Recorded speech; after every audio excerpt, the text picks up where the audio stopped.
District bar روم رفیق یوسف advocate اس وقت بار روم میں تشریف لا چکے ہیں. ویلکم جی.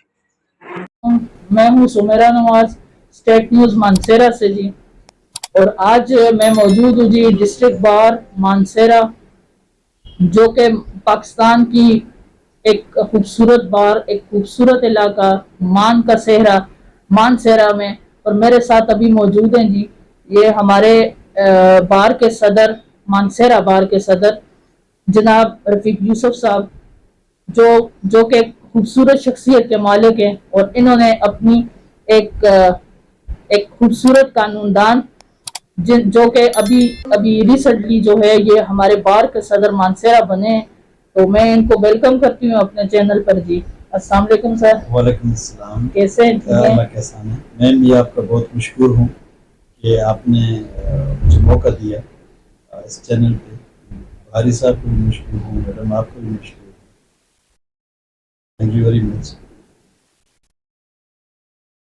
آپ نے سر ایک خوبصورت سفر کا آغاز کیا جی، جس کو وکالت کہتے ہیں.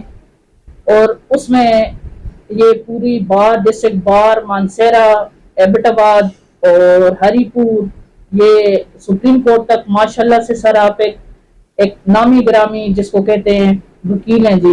تو آج میں اپنے ویورز کو بتانا چاہتی ہوں جی کہ ہمارے جو صدر صاحب ہے مانسیرہ ڈسٹرکٹ بار کے، انہوں نے اپنا لوہا جو ہے بڑی خوبصورتی سے منوایا ہے اور ایک بڑے خوبصورت انسان ہے، خوبصورت شخصیت کے مالک ہیں.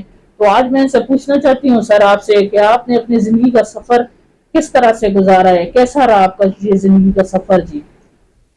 میں آپ نے میری بہت تعریف ہی کی. میں تو خیر اس قابل نہیں ہوں. بہرحال لا کے اسٹوڈنٹ ہوں، تو being a law student efforts کرتا رہا ہوں اس پروفیشن میں کہ ایڈمنسٹریشن آف جسٹس میں بحیثیت وکیل زیادہ سے زیادہ اچھا کردار ادا کر سکوں اس نظام میں. مجھے بہرحال آپ کی مہربانی ہے. اب زندگی کا آغاز اگر آپ کی مراد اس پروفیشنل لائف سے ہے تو اس کا یہ ہے کہ ہر ایک جونیئر کی طرح میری بھی وہی فیلنگز تھیں جب کوئی اسٹوڈنٹ LLB کرتا ہے تو اس کا یہی ہوتا ہے کہ میں جب فیلڈ میں جاؤں تو ایک اچھا وکیل بنوں. آپ نے سوال کیا تو مجھ سے ہمارے ایک پروفیسر صاحب ہوتے تھے یونیورسٹی لا کالج میں، ہماجون احسان صاحب، بڑے لرنڈ اور بڑے تھے. وہ ہمیں کہا کرتے ہوتے تھے جی اس وقت تو آپ یونیورسٹی کے اسٹوڈنٹ ہیں، LLB کے اسٹوڈنٹ ہیں، تو اس وقت تو آپ چونکہ یونیورسٹی لائف ہے اور کوئی رسپانسبلٹیز بھی آپ پہ نہیں ہیں، پیرنٹس بھی ڈیپینڈس کرتے ہیں.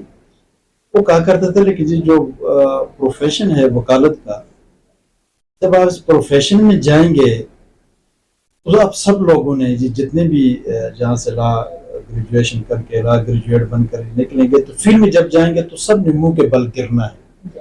اور یہ منہ کے بل گرنا ایک نیچرل فینومینا ہے.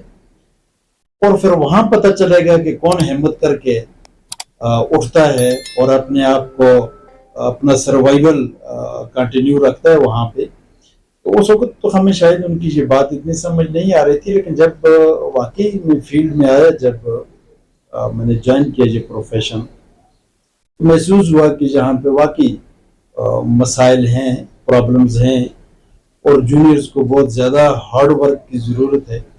لیکن میں I am still lucky and I was lucky کہ میں نے جس بار کو جوائن کیا ڈسٹرکٹ بار مانسیرہ، جہاں پہ واقعی اس وقت جو ایٹماسفیئر مجھے یہاں پہ ملا، جو وکلاء صاحبان تھے، کچھ اب بھی ہیں ماشاءاللہ، کچھ چلے گئے اس دنیا سے. مظفر خان صاحب تھے، برہان صاحب تھے. جب میں آئے ایون کے اس وقت محمد حسین لقمانی صاحب بھی اپنی اتنے ریگولر تو نہیں تھے، ایجڈ تھے لیکن آتے تھے. وقار شاہ صاحب تھے. اور میرے جو استاد محترم ہیں فدا محمد خان صاحب، وہ ایک بہت بڑے اسٹل ایک بہت بڑا نام ہے اور اس وقت بھی ایک بہت بڑے وکیل تھے. لطیف خان صاحب تھے، لیٹر آن وہ جسٹس ہوئے ہائی کورٹ کے، نثار حسین خان تھے، اپنے سجاد حسین صاحب، بلکہ جب میں اپرینٹسشپ کر رہا تھا تو اس وقت اعجاز افضل خان صاحب کے بھی وکالت کے آخری دن تھے. then he was elevated to the high court as a high court judge. تو ان لوگوں کو دیکھ کے بڑی موٹیویشن ملی. جی وکالت تو وکیل تو واقعی ایک بہت بڑا مقام ہے، اور ان سے ہم سنا کرتے تھے، ہم سینئرز کو بتایا کرتے تھے کہ جی اس میں محنت کی ضرورت ہے. قاضی شمس الدین صاحب ایک بہت بڑا نام تھے، شوکت خان صاحب ایک بہت بڑا نام تھے. تو مجھے یاد ہے کہ ایک دفعہ ہم سیشن بار روم میں بیٹھے ہوئے تھے. At that time I was apprentice with فدا محمد خان. قاضی شمس الدین صاحب کہنے لگے، کسی نے کہا کہ جی یہ فل ٹائم جاب ہے وکالت. قاضی شمس الدین صاحب نے کہا نہیں، یہ فل ٹائم جاب نہیں ہے بلکہ 24 آور جاب ہے. اچھا، اور وہاں پہ اتفاقاً اچھا ایک بہت بڑا نام تھا، نسیم خان صاحب تھے، بہت بڑے لیجنڈ تھے، جو بھی بیٹھے ہوئے تھے، اور وہ بھی ہمیں نصیحت کر رہے تھے. میں تھے، کچھ اور دو جونیئرز تھے کہ بس بیٹا یہی عمر ہے، محنت کر رہے ہیں. اور جس نے پہلے 8-10 سال اس پروفیشن میں دن رات محنت کی تو پھر واقعی وہ وکیل بن جاتا ہے اور اسے وہ نہیں ہوتا. لیکن جس نے پہلے 5-6 سال ضائع کر دیے، وہ اگر ساری عمر بھی محنت کرتے رہے تو پھر وہ مقام یا وہ چیز اچیو نہیں کر سکتا.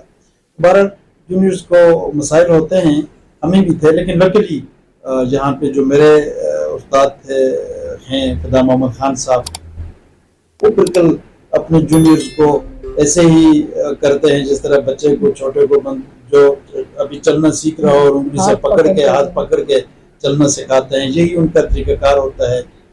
ان کی بڑی افیکشنز ہوتی ہیں اپنے اسٹوڈنٹس کے ساتھ. ان کا بھی بہرحال میں تو آج جو بھی ہوں کریڈٹ سارا ان کو جاتا ہے. انہوں نے محنت کی، گائیڈ کیا، اور ہمیں پرنسپلز لائف کے بتائے اور وکالت کے بتائے کہ کیسے ایک فیئر پریکٹس کرنی چاہیے.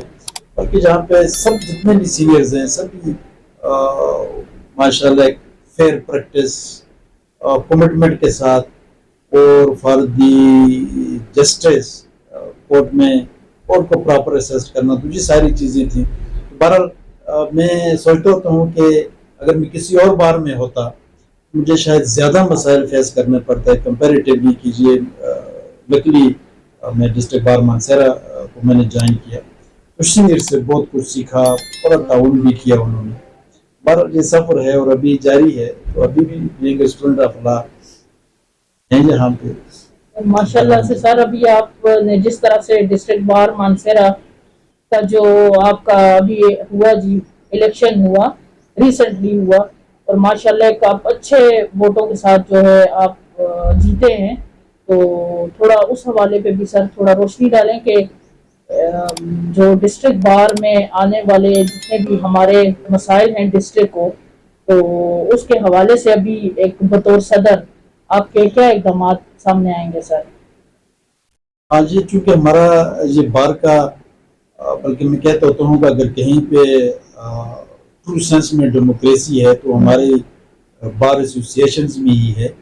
کہ ڈیموکریٹک پروسیس کے تحت الیکشن ہوتے ہیں، اور جب الیکشن ہو جاتا ہے تو دوسرے دن پھر سب وکلا آپس میں بھائی ہوتے ہیں، گلے ملتے ہیں.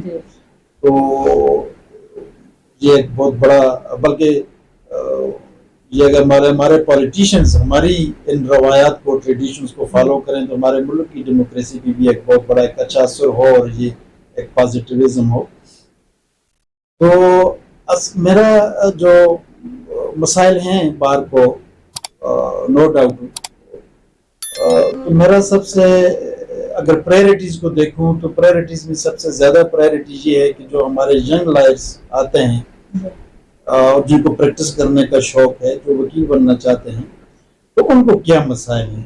ان مسائل کو میں بخوبی سمجھتا ہوں، چونکہ میں ایک ریگولر پریکٹسنگ لائر ہوں، تو اور میں ان مسائل سے میں گزرا ہوں. ان کو مسائل کورس میں کیا مسائل ہوتے ہیں، کورس سے باہر کیا مسائل ہوتے ہیں، کلائنٹس کو ڈیل کرنے میں آفیسز کے ایشوز ہوتے ہیں، فائنینشیل ایشوز ہوتے ہیں. تو ان چیزوں کو کرنے کے لیے، تو اس کے لیے میں کام کر رہا ہوں. ایک تو میں نے ان کے لیے جونیئرس اپنے ینگ لائرز کے ینگ جو ہمارے بھائی ہیں بہنیں ہیں جو وکلا ہیں ان کے لیے لیکچر کا ایک پروگرام میں نے شروع کیا ہے. ایک لیکچر پچھلے دنوں ہوا بھی اور اس میں ماشاءاللہ ہمارے ینگ لائرز آئے, انہوں نے اٹینڈ کیا.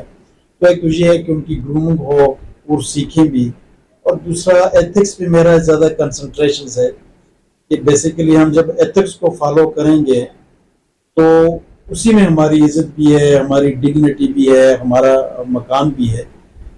اور فائنینشلی جو ایشوز ہوتے ہیں ینگ لائرز کو, اس کے لیے بھی میں نے کچھ کام شروع کیا ہوا ہے کہ کوئی ایسا پروسیس ہو اس کے لیے, چاہے ہم گورنمنٹ سطح پہ کر سکیں یا جس طریقے سے بھی ہو, ان کو فائنینشلی بھی کسی طریقے سے کمپنسیٹ کیا جا سکے. اس کے لیے جو پہلا اسٹیپ میں نے لیا ہے اور میں نے ڈسٹرکٹ اینڈ جج صاحب سے بات کی ایک میٹنگ میں, تو انہوں نے I am very thankful to him کہ انہوں نے بھی کہا ٹھیک ہے کہ یہ جو کورس میں ایویڈنس ریکارڈ ہوتی ہے, میں نے انہیں کہا کہ جی ایویڈنس ریکارڈ ادروائز بھی ہم جب وکلا جاتے ہیں تو وہاں پہ ایویڈنس ایک کورٹ میں ایٹ اے ٹائم 4-5 کیسز میں ایویڈنس ہو رہی تھی, اور ہمارے ساتھ جو ہمارے ینگ جونیئرز ہوتے ہیں وہی لکھنا شروع کر دیتے ہیں. تو میں نے کہا کہ جی یہ کورٹ باقاعدہ ینگ لائرز کو کمیشن مقرر کرے for the purpose of recording of evidence, اور اس کے لیے فیس مقرر کرے, دونوں پارٹیاں دیں گی. تو انہوں نے کہا جی بالکل ٹھیک ہے, اور سب کورٹس کو ہم نے یہ ہماری یہ بات ہو گئی اور انہوں نے ریکمنڈیشن انہوں نے بھی ایکسیپٹ کر دیا. تو وہ لسٹیں بھی ہم نے تیار کر لی. پھر ہم نے ینگ لائر سے نام مانگے کہ جی جو والنٹیئرلی جو ریگولر آتا ہے اور یہ کرتا ہے, وہ نام ہمیں ملے. ابھی تک کافی سارے نام ہمیں مل گئے ہیں, بلکہ اب ہم نے لسٹ فائنل کر لی ہیں, تو بلکہ سبمٹ بھی کر لی ہیں میرے خیال میں ایک دن پہلے, کہ ہر عدالت میں عدالت ینگ وکیل کو بلائے گی ایویڈنس کے لیے اور اس کو فائنینشلی کمپنسیٹ کرے گی. اور آؤٹ سائڈ دی کورٹ جو کمیشن ہوتے ہیں کورٹ مقرر کرتی ہے, اس کے لیے بھی میں نے کوشش کی ہے کہ وداؤٹ اینی ڈسکریمنیشن جتنے بھی ہمارے ینگ لائرز ہیں ان کو کمیشن ملیں, اور انشاءاللہ اس کے لیے بھی ہم تیار ہے ایک میکینزم, اور انشاءاللہ 1-2 دنوں میں اور لسٹ بھی ہم نے تیار کی ہوئی ہے, بلکہ ان کے سبمٹ بھی کر دیا, رپورٹس میں ہم نے ان کو بھیج دیا ہے. انشاءاللہ اس طرح بھی ہوگا. اس کے علاوہ بھی گورنمنٹ سطح بھی ہم کوشش کرتے ہیں کہ سندھ کراچی بار ایسوسیشن نے بہرحال سندھ گورنمنٹ سے بات کر کے وہاں پہ ینگ لائرز کے لیے باقاعدہ ایک فائنینشیل ایڈ کا وہ ہو گیا ہے. تو ہم کرتے ہیں کہ اس طریقے سے ہمارے بھی جہاں پہ ہو. یہ انفارچونیٹلی میرا یہ ہے کہ گورنمنٹ ذرا کیئر ٹیکر گورنمنٹ ہے ہمارے پروونس میں, لیکن کوشش کرتے ہیں.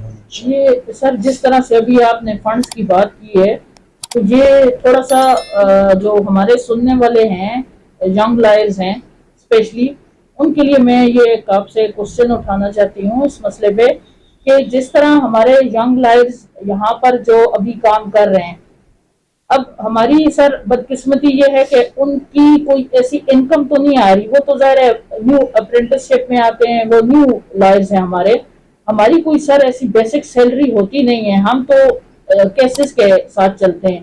آیا کچھ اس طرح کے اقدامات ہو سکتے ہیں کہ جو ہے ہم ان ینگ لائرز کو جو ہے تو کمپنسیٹ کر سکیں سر؟ ہاں ہو سکتا ہے. اگر وہ کہتے ہوتے ہیں نا کہ ویئر دیر از اے ول دیر از اے وے, جہاں پہ کچھ ہو جذبہ ہو اور نیک ہو تو اللہ بھی مدد کرتا ہے. اس کے لیے تو یہی ہے کہ ہم کہیں کوشش یہ ہے کہ پروونشل گورنمنٹ سطح پہ یا ان کی فیڈرل سے اگر ہماری بات ہوتی ہے کہ وہ ہمیں ایسے فنڈس اسپیشل اور اسپیسیفک فنڈ ہمیں پرووائڈ کرے, جو ہم اگر یہ طے کرتے ہیں کہ جی 1 سال سے 5 سال تک جو ہمارے ینگ لائرز ہیں ان کو پر منتھ ہم اتنے پیسے اس فنڈ میں سے دیں. ٹھیک ہے, ایک تو یہ بھی ہماری کوشش ہے. دوسرا ہم کوشش کرتے ہیں کہ ہماری اپنے بار کی فنڈس کو, چونکہ ہمارے پاس بار میں جب میں آیا میں نے چارج لیا فنڈ بالکل نہیں تھے بار میں, تو یہ کوشش ہے کہ ہم کوئی فنڈس جنریٹ کریں اور اس فنڈ میں سے بھی ہم ایک اسپیسیفک اماؤنٹ اس لیے رکھیں کہ جی ہمارے جو ینگ لائرز ہیں وہ 1 سال 2 سال یا 3 سال جو بھی ایک کنسنسس سے جو ٹائم طے ہوتا ہے تو ہم منتھلی ایک کریں کہ اگر کم از کم وہ اپنے گھر والوں کو نہیں دے سکتے تو گھر والوں پہ بوجھ بھی نہ بنے, اپنے ایکسپنسز کم از کم وہ کر سکیں. لیکن اصل بات یہ ہے کہ اس کے ساتھ ہی ینگ لائر سے میری آپ کے چینل کے تواسط سے یہ گزارش ہوگی, ینگ لائرز کو محنت کرنی چاہیے. تو محنت کریں گے تو انشاءاللہ اللہ ان کو اس کا ریوارڈ بھی دے گا. جتنا اس پروفیشن میں ہو کمٹمنٹ کے ساتھ, آنیسٹی کے ساتھ, اور اس پروفیشن میں ایک ہی انویسٹمنٹ ہے, وہ ٹائم کی انویسٹمنٹ. جو لائر, جو وکیل جتنا زیادہ ٹائم دیتا ہے اتنا ہی زیادہ اللہ اس کو کمپنسیٹ کرتے ہیں اور اس کو آؤٹ پٹ ملتا ہے. تو اس لیے یہ ہیں میری تھنکنگز میں, میرے پلاننگز میں یہ چیزیں ہیں کہ کریں گے. تو یہ سر جو مانسہرہ بار کو ایک ایشو کا سامنا کافی عرصے سے چل رہا ہے, 4-5 سالوں سے, کہ جو بار کے لیے جو ایک زمین کو جسٹس صاحب نے, جسٹس صاحب تھے یا جسٹس صاحب تھے, انہوں نے ایکوائر کیا تھا سر, اور اس کے بعد جو ہے ابھی تک اس کے اوپر فردر کچھ بھی ایسا کام نہیں ہوا. اب بات ایک آپ نے ماشاءاللہ سے اوتھ سرمنی میں کی تھی, میں نے اس میں آپ کی اسپیچ سنی بھی تھی, تو اس میں آپ نے ایک بڑی موٹیویشن والی بات کی تھی, اور آپ نے جسٹس صاحب جو ہمارے آئے ہوئے تھے مہمان خصوصی, ان سے بھی آپ نے یہی ریکویسٹ کی کہ یہ جو ہماری جوڈیشل کمپلیکس جو آلریڈی ایکوائر ہے اس کے اوپر کام لگائیں, اور وہ جو ہماری کورس ہے سر وہ شروع ہونے سے پہلے ختم ہو جاتی ہیں, اس کے بارے میں سر تھوڑا سا جو ہے بریف کر دیں. اس کے بارے میں نے کیا تھا, یہ بات کی تھی, اور سرمنی میں بھی میں نے بات کی تھی. کامران حیات صاحب یہاں پہ ایز اے چیف گیسٹ آئے تھے, اور ساتھ ان کے اعجاز صاحب as a guest of honour تھے. ان سے میں نے وہاں پہ روسٹم پہ بھی میں نے یہ بات کی تھی, اور ادروائز بھی بات کی تھی.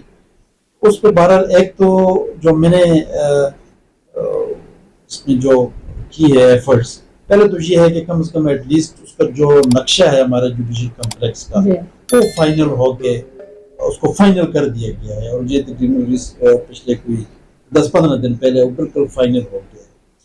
موقع پہ اب جوڈیشل کمپلیکس کے لیے جو پراپرٹی ایکوائر کی گئی ہے اس میں صرف اس کی چہاردیواری لگی ہوئی ہے. اس کے لیے ہماری یہ جو سٹنگ چیف جسٹس ہیں مسرت ہلالی صاحبہ, ان تک ہم نے بات پہنچانے کی کوشش کی ہے کہ جی اس کو یہ ابھی جو یہ بجٹ گزرا ہے اس میں جو فنڈز ہیں انہی میں سے کوئی فنڈز ایلوکیٹ کر کے جوڈیشل کمپلیکس کو شروع کیا جائے. انہوں نے بھی اس کا کہا تھا, تو اب خیر سنا ہے کہ شاید وہ اگلے چند دنوں میں ریویٹ ہو جائے ٹو سپریم کورٹ. پیچھے جو بھی چیف جسٹس صاحب آئیں گے ان سے پھر پروگرام یہ ہے کہ ہم باضابطہ ملیں گے بار کے اپنے اور سینئرز وکلاء کو بھی, اور یا بار کونسل کے جو نمائندے ہیں ہمارے یہاں سے ایون کے ہزارہ ڈیوننگ سے لے کے جائیں گے. تو میرا یہ پوری کوشش ہے کہ اگلے 2 مہینوں میں جوڈیشل کمپلیکس کا کام شروع ہو جائے. اور یہ آپ کا بڑا اہم کوشچن تھا, بہت ضروری ہے. ویری میں جوڈیشل کمپلیکس بن گیا ہے, اس ہری پور میں بن گیا ہے, ایون کیوگی میں اب بن کے کمپلیٹ ہونے کو ہے. سنیا پر اکوڑ میں بھی کام شروع ہونے والا ہے, کچھ اس طرح کا صورتحال ہے. تو ہمارا منصرہ ایک بہت بڑا ڈسٹرکٹ ہے, آبادی کے لحاظ سے بہت بڑا ڈسٹرکٹ ہے, ہر لحاظ سے لٹیگیشن جہاں پہ کیونکہ آبادی زیادہ ہے مقدمے بھی زیادہ ہیں, تو کورٹس کا بھی مسئلہ ہے, لٹیگینٹس کا مسئلہ ہے. ہماری جو لوکیشن ہے وہاں پہ یہاں پہ ٹریفک کے مسائل ہیں, بہت سارے مسائل ہیں. تو انشاءاللہ یہ پرائرٹی بیسس پہ میری کوشش ہے کہ یہ جلد از جلد جوڈیشل کمپلیکس کا کام شروع ہو جائے, اور امید ہے انشاءاللہ شروع ہو جائے گا. یہ سر جس مسائل کی آپ بات کر رہے ہیں, ایک چھوٹا سا ایک اور مسئلہ بھی میں اٹھانا چاہتی ہوں کہ جس طرح سے یہ ابھی کورٹس ہیں, جی یہاں پر کورٹس کی جو تعداد ہے یا جو ایریا اسپیسیفک ایریا ہے ٹریفک کے حوالے سے جو آپ بات کر رہے ہیں وہ بالکل ٹھیک ہے کہ یہاں پر نہیں ہے, اس طرح سے ہم لوگ مینج نہیں کر سکتے اس ایریا کو. اسی طرح سے جو ہے سر مین ایشو جو ابھی چل بھی رہا ہے یہ جونیئرز کے آفیسز کا سر, تو جو اگر اس جوڈیشل کمپلیکس اگر ہماری بن جاتی ہے یہ تو سر سب سے بیسٹ ہے, لیکن اس کے ساتھ جو جونیئرز کے آفیسز کا ایشو ہے سر وہ بھی اس پہ بھی تھوڑی سی روشنی ڈالیں کہ وہ بھی ایک ایشو چل رہا ہے جی آفیسز کے حوالے سے, کہ جو جونیئرز ابھی آ رہے ہیں کیونکہ ہماری بار جو مانسہرہ بار ہے اس کی ابھی تعداد جو ہے وہ کافی زیادہ ہوگی ہے جونیئرز کی,